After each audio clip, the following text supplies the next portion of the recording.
కావేరి చాలా బాధపడుతూ బాలరాజు దగ్గరికి వస్తూ ఉంటుంది. అది చూడగానే అక్కడ ఉన్న బాలరాజు, "ఏమైంది కావేరి? ఎందుకు ఇంత బాధపడుతున్నావు?" అని చెప్పేసి అయితే అడుగుతూ ఉంటాడు. ఆ మాటలు వినగానే అక్కడ ఉన్న కావేరి మాత్రం, "నువ్వు హైదరాబాద్ వెళ్తాను అనగానే నా కుడికన్ను ఎందుకో అదిరింది. ఆడవాళ్ళకి కుడికన్ను అదిరితే ఏదో అపశకునం జరుగుతుందనే అర్థం కదా!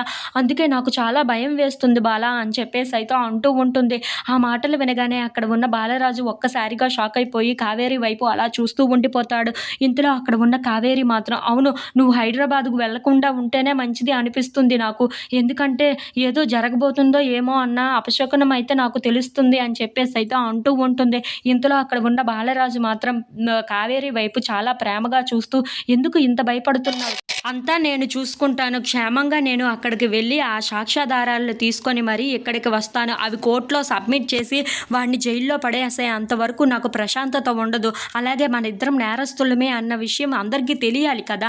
అందుకే ఎలాగైనా సరే వాడిని ఎలాగోకలాగా కన్విన్స్ చేసి నేను ఆ సాక్ష్యాధారాలని తీసుకొని వచ్చి కోర్టులో సబ్మిట్ చేస్తాను" అని చెప్పేసి అయితే అంటూ ఉంటాడు. ఆ మాటలు వినగానే అక్కడ ఉన్న కావేరి మాత్రం చాలా బాధపడుతూ అక్కడ ఉన్న బాలరాజుని గట్టిగా పట్టుకొని హగ్ చేసుకుంటూ ఉంటుంది. అది చూసి అక్కడ ఉన్న బాలరాజు కూడా తనని చాలా గట్టిగా హగ్ చేసుకుంటూ ఉంటాడు. ఇంతలో అక్కడ ఉన్న కావేరి మాత్రం, "నువ్వు నాకు దూరం అయిపోవు కదా" అని చెప్పేసి అయితే అంటూ ఉంటుంది. ఇంతలో అక్కడ ఉన్న బాలరాజు మాత్రం, "ఈ జన్మలోనే కాదు, వచ్చే జన్మలో కూడా మనిద్దరం ఇలాగనే కలిసి ఉంటామని" చెప్పేసి అయితే అంటూ ఉంటాడు. ఆ మాటలు వినగానే అక్కడ ఉన్న కావేరి అయితే చాలా సంతోషిస్తూ ఉంటుంది. ఇంతలో అక్కడ ఉన్న బాలరాజు మాత్రం, "నువ్వు క్షేమంగా ఉండు, అలాగే చిన్నిని కూడా క్షేమంగా చూసుకో. నేను క్షేమంగానే వెళ్ళి అక్కడి నుండి వస్తాను" అని చెప్పేసి అయితే తనకు మాట ఇచ్చి మరీ వెళ్తూ ఉంటాడు. అది చూడగానే అక్కడ ఉన్న కావేరి మాత్రం చాలా బాధపడుతూ తనకైతే బాయ్ చెప్తూ ఉంటుంది. ఇంతలో అక్కడ ఉన్న బాలరాజు మాత్రం, "నువ్వు జాగ్రత్తగా ఉండు" అని చెప్పేసి అయితే అనుకుంటూ వెళ్ళిపోతూ ఉంటాడు. If you like this video, please subscribe.